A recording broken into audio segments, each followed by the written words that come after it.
I lost Dr. Lena, so I'm gonna see if I can get her back in. Hold on a minute. Uh,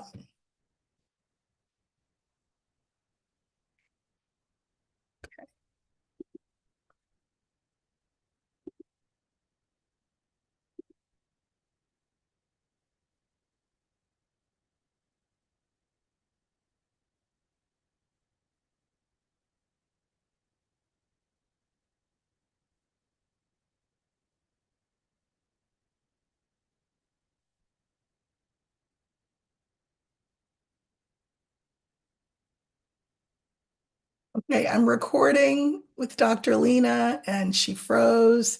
So I sent her a new invitation and hopefully she'll come back into the meeting. So let's see. We were just in the middle of quite the conversation. All right, hold on.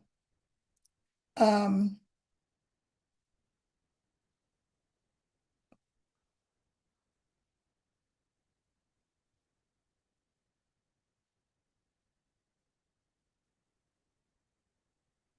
just messaging her.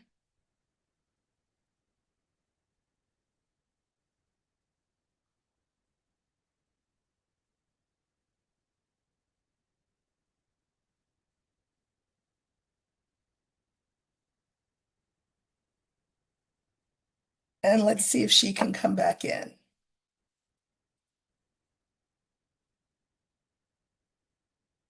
And let me make sure that that invitation got sent. Sorry, you guys. I will some kind of way try to edit this so that it's not crazy. Yeah, I've sent her another invitation. And well, you know what? Here's what I'll say. The more things change, the more they stay the same, right? So this is like an around the world phenomenon, and I hope this is an opportunity for us to, um, address race in a really honest, sincere way. I don't think it has been addressed by um, Americans as a whole together ever. So I'm going to pause this recording and then see what happens. Hopefully, she'll come back in. Okay, I have you guys back. I have Dr. Lena back. I don't know what happened. You froze. Thank you. I was just listing off the 4 points of systemic racism that impact incarceration of Yes, Aboriginal youth. yes. Right. So, And we see the same thing here. yeah, absolutely. So they're much more likely to get arrested in the first place, more likely to be charged, more likely to get a custodial sentence, and they're more likely to get a serious custodial sentence, Right. And then which the then recidivism, entrenches that's other right. things. And the recidivism rate is probably high as Yeah, well, that they go back and back and back to jail. Well, I yeah. saw that here, absolutely, where I would see kids, it would be for, it would be drug offenses as a rule. The white kids, they would call their parents and then Yeah. in class the next day. Black kids, I saw them slammed against the wall, cuffed in front of everybody, and then they would never come back. Hmm. So yeah, and also I don't know how it is with girls, Aboriginal girls, but what I noticed with girls, young girls, is that they were treated as older than they actually were. Yes, that's an interesting phenomenon. They're little women Right, from right. about 9 or 10, Mhm, mhm. and everything that implies. With Yeah, everything that that implies, and it's not just. I mean, there's all kinds of these sort of ugly sexual implications, but more than that, they're more threatening. They're seen as threatening, but hmm, they're just little girls. mm, Maybe mm, culturally, they speak louder, they're more forthright, they're more direct, they look adults in the eye. Uh, mm. all of the behaviors that the majority culture finds threatening. And so they're Yeah. punished as a result of it. I ran a program towards the last part of my tenure, and my teaching tenure, I had a couple of back surgeries. And so I said, you know what, let me do in-school suspension. So instead of suspending kids and having them be out of school for bad behavior, they would have them stay all day in a room. Yeah. And I mean, it was chaos until I got there. And when I got there, um, I noticed some things. I said this to the administration, why is, and I'm being conservative, why are 90% of the students that I have in school suspension Black? You all need to check yourselves because I taught in this school for 30 years. You Mm, cannot tell me that the white kids are just pure as the driven snow. mm, It's the Black ones that are, So I showed them the statistics and they had to change their policies. mm, But I'm mm. sure they're back to the same old, same old. Yes. And that's the thing. The default position is a racist position, even if people consciously try and improve this aspect or that aspect, you know. Is it true for you all that what I've noticed here, I think it's funny, except it's not. Um, Mm. it is it is worse, it's considered worse to call someone racist than to actually be a racist. It's a weird one, isn't it? Yeah, It is like people saying, I'm not racist, but why do they even bother? I don't know. Just own it. You Right, know, like just go, I'm really racist because, you right, know, like right. whatever. I think I've it's been the brought up fun, to think that way. right. So they never have to finish the sentence because it ends in but. But that's right. But that's part of the fun house thing is that Yes. you can behave however you behave, and we won't call attention to it. We won't call it what it is. And you keep doing what you're doing. And if you're Black, you know it's racist, feels racist, it looks racist, it acts racist. But Mm, we will agree to not call it that. It's mm, just it's a mind F, if you know that term. mm, That's what it is. That's what it feels like. mhm. Yeah. Yeah, totally. And the physicality of the races comes into play. So black sports stars have this very special space, Right, right, that they're allowed to occupy right, as being the best. You could argue musically as well, etc. But those are the set domains right. from which you must not deviate, That's right. That's you right. know.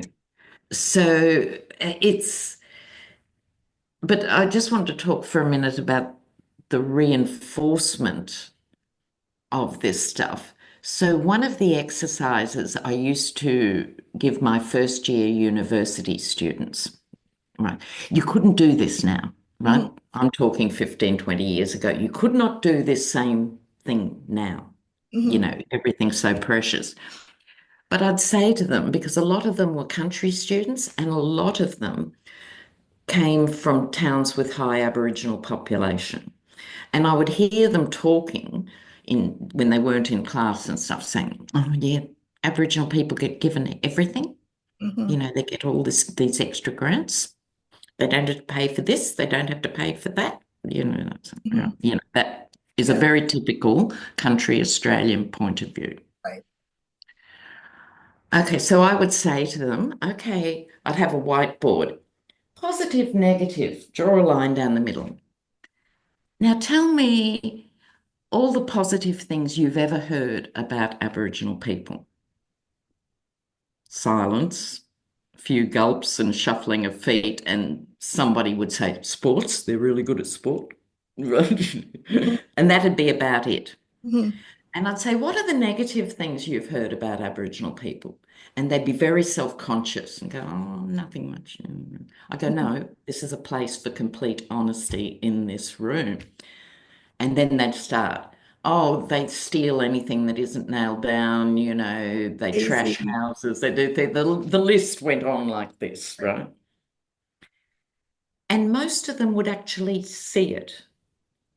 It's a bit like that stupid blue-eyed, Yeah, brown-eyed yeah, yeah, yeah. experiment. It's quite Experiment. crude, but it sort of worked because they could see Mhm. how they had been told all this stuff all their lives and then have that opinion.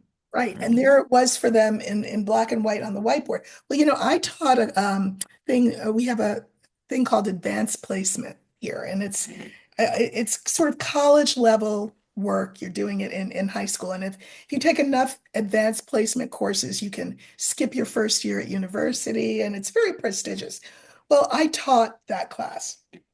And I noticed when I got named to teach it, we had a back to school night where the parents got to meet the teachers. It's early in the school year.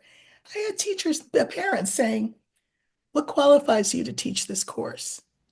Well, I had to pull my Harvard degree out. And then, Yeah. like, which is why I got the Harvard degree, because Yeah, that's right. that's the whole reason I did it. Okay, but then I noticed that everybody in the class was white, and I had a problem with that.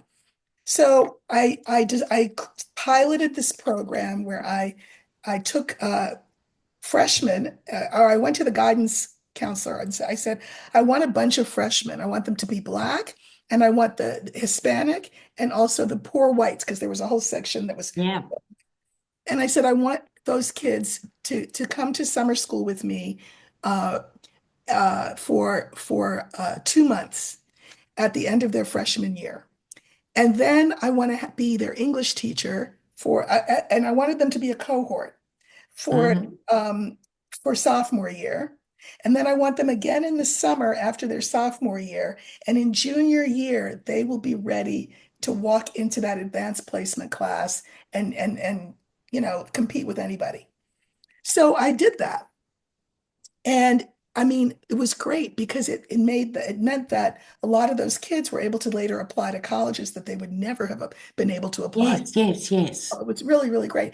But what I noticed when it was all white, when it came time to call for college admissions, which of course is, very competitive here, and Mm. white kids would say, uh, my brother didn't get into such and such a school, usually an Ivy League school, Harvard, Yale, Princeton. And my mom says that it's because a black kid took his place.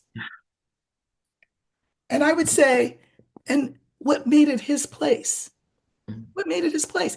When I started this little pilot program with these kids, so I had this cohort, they were all together, they had a lot of confidence, but then junior year, they had to walk in with all these white kids. Mm. And the white kids would look around the room because they thought they were going to be the only ones in the class. What are these black kids doing there? What are these Spanish kids doing there? What are those Mm. kids from such and such town, the white Mm. kid, what are they doing there? And I would say to them, let me explain something to you. All these seats in this room, this is my room, and these are my seats. And everyone who is in this room has earned the spot to be here. So I don't know what you're all looking at each other for, but just so you know, that's how it is. Mm. Mm. And I could see them looking at each, they didn't like it, but they learned to live with it.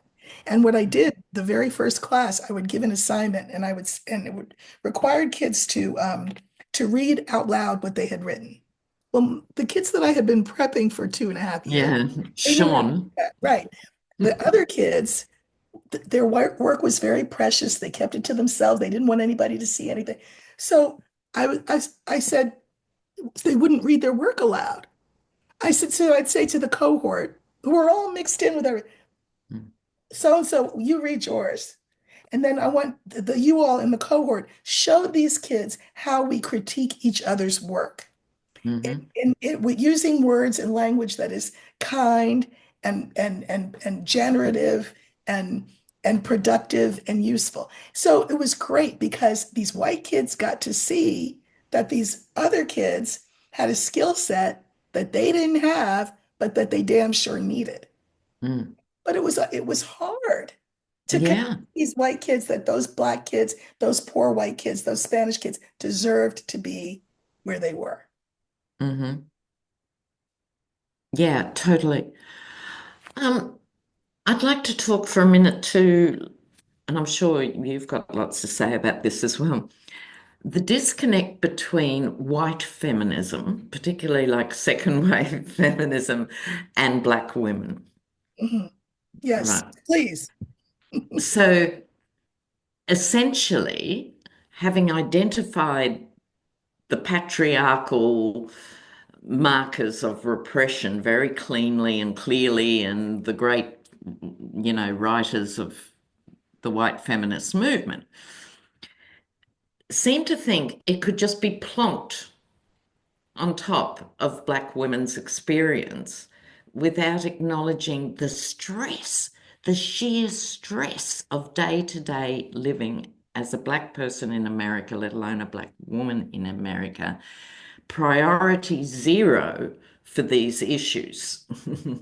Right. So over to you No, on that.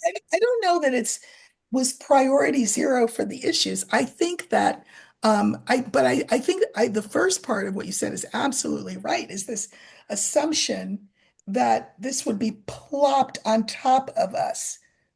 No, I think that what the for us what the dissonance was is that uh,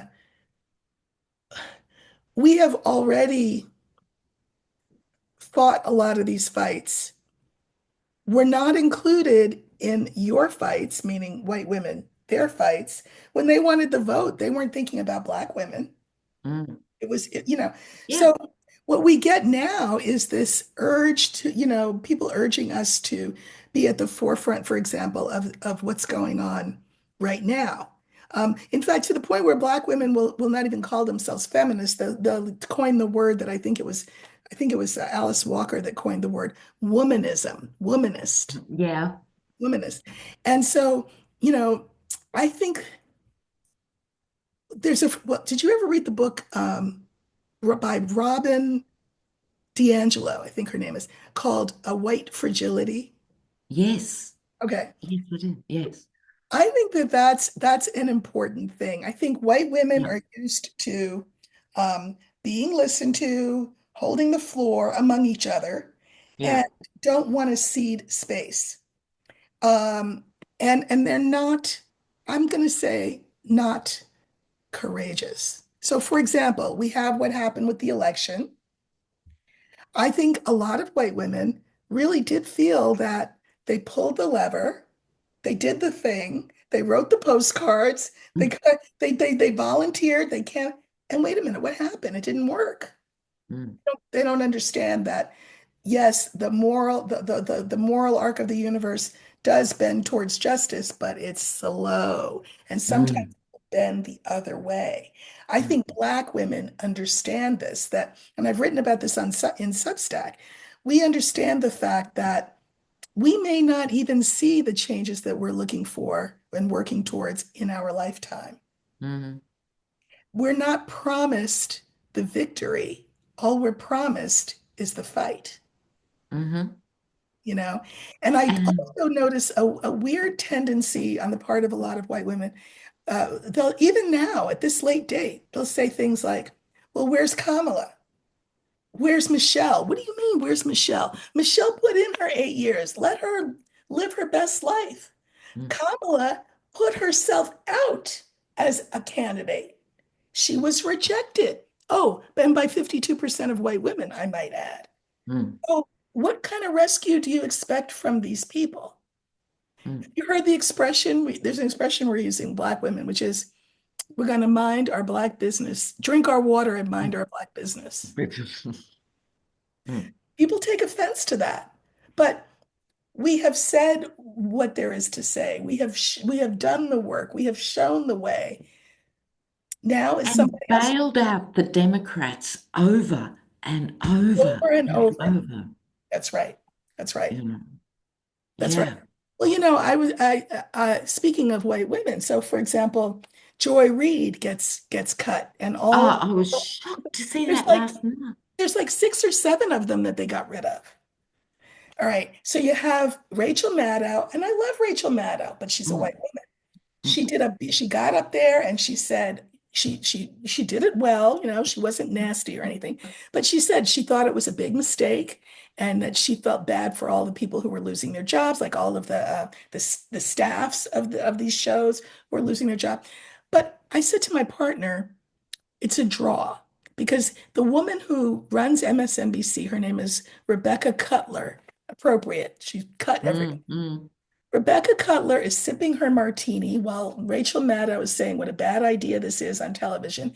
And it's a draw because the bottom line is those people stay cut. Rachel will get kudos for having spoken up, but it's like thoughts and prayers. Because is she saying, I said I was going to do 100 days. Now I'm not. I quit. Or I'll do the 100 days because I'm obligated by my contract to do the mm. 100 days. After that, I'm done with you, MSNBC, because of what you did. She will never do that. Yeah, and she could, is the point, Is the because point. now we're seeing the independent podcasters, Mhm. they've actually leapt over Fox in Yep. terms of, it was the same with Joe Scarborough and Oh Mika. God, I know. They could have said, we feel so strongly about this, we are retiring. I'm sure they've got a lot of money. Yes, It's not as though they'd be going hungry by making a principled stand they won't. and could have got, no. But it's like the Democrats. So, for example, I just did a video on this. I looked at it a couple of times, and I think you did too, which is what's going to happen with the budget. Now, the Dems could shut down the government. They could do that, but they won't Mm. because they don't want to be blamed for a government shutdown. Well, here's the thing. You can talk about how draconian these cuts are and people are going to suffer when they lose their Medicaid and da da da da. But it's like Rachel Maddow saying, "Oh, I'm so, I don't agree with that decision." And it's talk. Yes, It's yes. talk. So what's going to happen is that people are going to have to feel such a deep degree of pain that there is no alternative. We never learn the easy way. It's always going to be the hard way. That's what it will take. But real courage. I saw a Instagram person, and it was a Black woman, and she said, there's non-racist, which Rachel Maddow is non-racist, and then there's anti-racist. What you are is anti-racist, which is why you went and you know to do with the housing when people were being Mm, discriminated against. That's anti-racism because that's taking your body and making your body and your hands walk the talk of your mouth. You know what I mean? mm. That we don't see that. We don't see that. And part of it is fragility.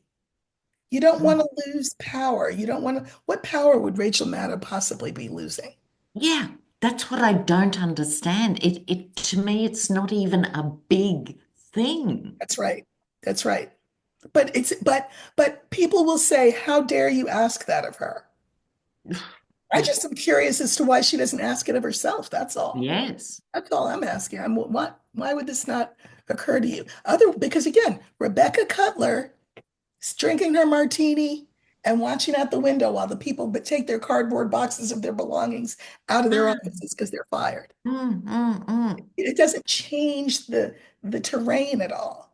Yes, And when we that's the talk about point. revolution, it has you have to feel it. Listen, okay, just so Rachel wouldn't make X more $1 million. Well, how many $1 million does she need? How many million does anyone need? Anyone. That's right. What is this end game, which brings us back somewhere somehow to capitalism, but Yes.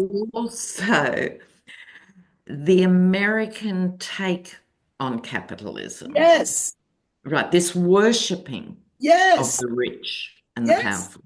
Yes. And I'd just like to share a little story. Do you remember the band U2 Yeah, of course. and Yeah, of Bono, who was, course. leader of U2, Irish band, right? Mhm. Now, he was interviewed one time on opera, and I've just always remembered this scene. And it was just after Band Aid. Remember when all the great artists of the time got together for Like a the charity starving concert. Yes. in North Africa. The Yeah. Band-Aid was massive, massive, etc. Anyway, Oprah asked him, why do you feel so passionately about this issue of hunger? And he said, well, the Irish famine, which was an engineered famine, the English had the grain, they just wouldn't release the doors, right? Mhm. Now, half the population of Ireland either died outright of hunger or were forced to emigrate and become the point. So half the population Yeah. went in just a few years. So he said, it's a folk memory for me. It's deeply embedded. Anyway, she was chatting with him about other things. And then she said, what do you think's the difference? He must have said something to bring this up, but what do you think's the difference between the way Irish people think and how Americans think? And he goes, well, in America, some guy gets rich and he builds the big house on the hill. And everyone at the bottom of the hill goes, I want to be like that guy one day, right? Mhm. That's the American striving thing to. He said, it's not like that in Ireland. She said, Right. what do you mean? He said, in Ireland, you see the guy with the house on the hill, and the people at the bottom are going, I'm going to get that bastard one day. Exactly. There you go. There you go. But that's what we have to get. That's the point that we have to get to. Look at Yeah. Hollywood falling apart with whatever that guy's name is that's in jail. Who's it? P. Diddy, whatever. Oh, yeah. Hollywood showing itself for the corrupt underbelly that it is going to fall apart. People will stop worshiping celebrities, and they're going to have to stop worshiping the almighty dollar. But our country is built on the almighty dollar, on the ideals of capitalism. We have a lot of flowery language, but really, this country was created for landed men. Mm. Everyone else is in service of those landed men. So what we really need to do, even though there's all that flowery language around it, is look at the flowery language and then say, that's what we want to aspire to be. Not this, we worship the dollar. We worship, Exactly. And and we as are very sorry, we're very individualistic. That's the other thing. yes, massively individualistic, which is a fatal flaw, It's a flaw. when We it think comes. it's a virtue, but it's a Well, flaw. yes, Mhm. exactly. Now, Bernie Sanders, bless him, has done his best to explain the nuts and bolts of wealth disparity, which is only getting wider Worse. Yeah. at this time, Yep. right? And the myth of individualism being the thing, because, for example, Americans will vote for tax cuts for the rich every time because I might be rich one day. Yes. Yes. Right? Yes. It's just me. This is me. It's that Now, public house mentality. Yes. okay, if so in Australia, we have universal healthcare, Right. which is well known. I think it's actually a very good system because it's both public and private. So you have cradle to grave free healthcare for anything, any condition, or you can choose to be privately insured if you Mhm. want, which costs about 3,000. I've never been privately insured. I've never had that extra bit of money. I haven't one. Mainly people do it for optical and dental, right? Mhm. Mhm. I have never heard an Australian, a wealthy Australian, complain about the Medicare levy. So it's paid for. Every Australian pays 1.5% of whatever your income tax is. There's an Mhm. extra 1.5, that's your Medicare contribution. Mhm. If you earn more than 200,000 a year, you pay 2.5. Mhm. Mhm. No. And my point is, I have never heard an Australian of any walk of life complain about that. Right. Right. It's fundamentally, they feel better, the rich people, going to bed at night, knowing someone can have a complicated pregnancy or six stents in their house in the middle of the night, no matter where they come from. They are proud of that. Do you There's see what I mean? intrinsic cruelty, I think, Yes. attached to the way that we do things and attached to this idea of individualism, which is to say, you have a complicated pregnancy. Well, you should have thought of that. You should have Mm. kept your legs closed. Yeah, yeah, I know that. You should get an extra job so that you can pay for whatever. Yeah. It's a selfishness that is inbred that It will is. It's cultivated. cultivate it to the point where, again, it's conceived of as a virtue. Yes. Pull yourself up by your bootstraps. I got mine, you can get yours. And the people who are listening to this are saying just what you said. I could be there one day. Mm. That could be me one day. In what world? In what In what world? world under this system is that going to be the case? And I think hopefully this is my hope for all this horror and pain that is unfolding. And like you say, it might take a lot longer than people realize. I think people are very keen on this idea that it'll end when Trump goes. Like if Trump goes, no. My point is to realize, A, who is shafting you as the That's right. workers of America, who is actually shafting you. And I think you'll find it's not Mexicans and it's not drag queens, right? That's right. So that's one. The second thing is, what is the alternative to capitalism? Oh, okay. Let's look at the Scandinavian arrangement generally, the social contract, if you like, in the Scandinavian countries. Now, they've got to watch out too because things shift and change. But basically, I'm an advocate of democratic socialism. Right. So, just in a nutshell, what that means is people are taxed quite high, but for that, they get really good schools. Right. Like in Finland, there are no private schools. Right. They put their money where their mouth is. Right. Every politician's kid and everyone else's kid goes to the same school. But even in Denmark, Sweden, good public schools, good hospitals, good welfare arrangements, right? Good roads, etc. Now, someone really wants to make money and be a millionaire.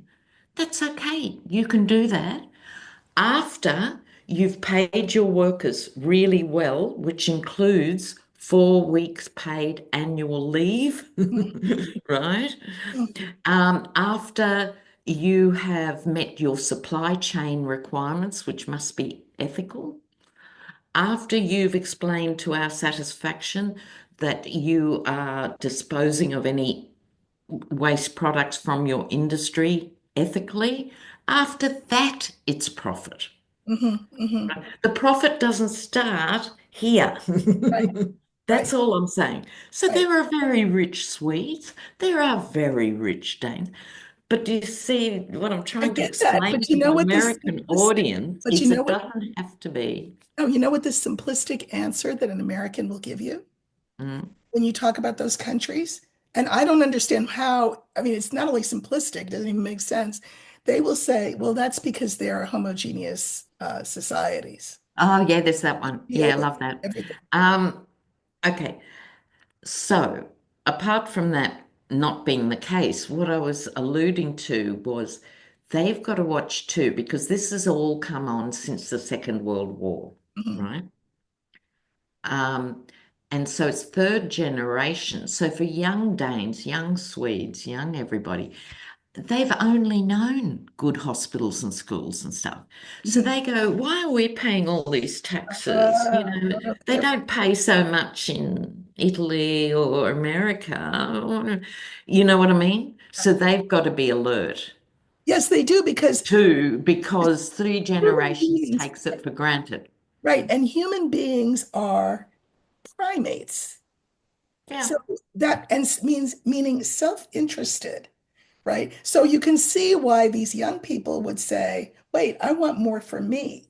It takes Mhm. effort to come up with the system that they can. You know who comes closest to social democracy or being a social democrat was um, FDR with the New Ironically, Deal yeah, policies. yep, Yes, yep, the yep, New Deal yep, yep. policies.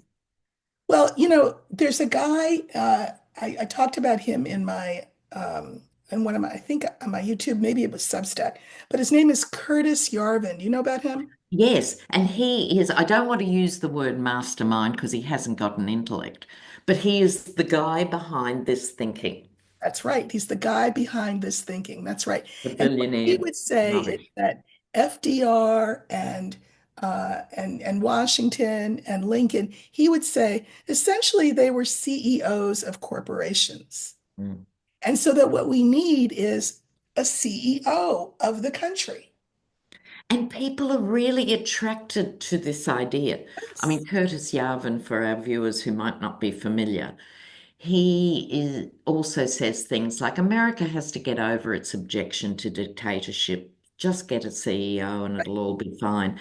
And the Zuckerbergs and the Musks and things, Yep. you know. But this is part of the myth that underlies conservative politics everywhere. And Margaret Thatcher, she was twinned with Reagan. That's another video in itself. We have to talk about Yes, yes, yes. neoliberalism. Yeah, yeah, neoliberal. Yes, because Yes, here's right. what, That's that's really where it why we're starts all with. sitting here That's now. right. And That's yeah, where it starts with Reagan and Thatcher. But yeah, you can argue that Clinton and yeah. Obama, they are all neoliberalists. Yes, Yeah, absolutely. trickle down, Absolutely. trickle down to But we have to have a dedicated yeah, video. let's We do that. don't want Let's to do that. just tack that on to Yeah, yeah, this yeah. one. Okay. Yeah. We will do that because it's like it's all multi-layered, it's all intertwined, it's all of a piece, and it's all meant to serve a certain population, a certain Yeah, demographic, and everyone is in a very small very population. small, and all the rest of us are just in service to that demographic. Yeah, I yeah. think that people will wake up to that when when they don't have Medicare and they get cancer, or It, their it's their it's mother-in-law in absolutely Mexico or feudal. whatever. And also watching and seeing their children. I mean, what happens if you've got an asthmatic child and you cannot afford that inhaler and measles is back? We're going to see polio back. Don't even talk to me about Bobby Kennedy. His father has got to be twirling in his grave. It's obscene Obscene. because you Right. needn't be this radically bad. But remember, Musk believes that everyone who is not of his whatever is a parasite. I mean, that's the word that he will use. And I think exactly now, Musk is a eugenicist. Yes, he is. Right. He's Yes. an out and out, he really thinks only the smart white 10% should breed. He Well, but actually, he's a eugenicist because why would he cut this aid that he's cutting? If you are look, AIDS, those drugs are miraculous drugs, critical to the survival of people who have HIV. Now they've cut all of that aid to them mm, so that you don't get those drugs. And the Supreme Court's going to think about whether or not they're going to mm, whatever. Meanwhile, what's happening inside somebody's body? That mm, illness is going to be drug resistant. And you know what exactly. Musk would say? Musk would say, good, because he's a eugenicist. Good. Good. Yes, Let them die exactly. off. Exactly.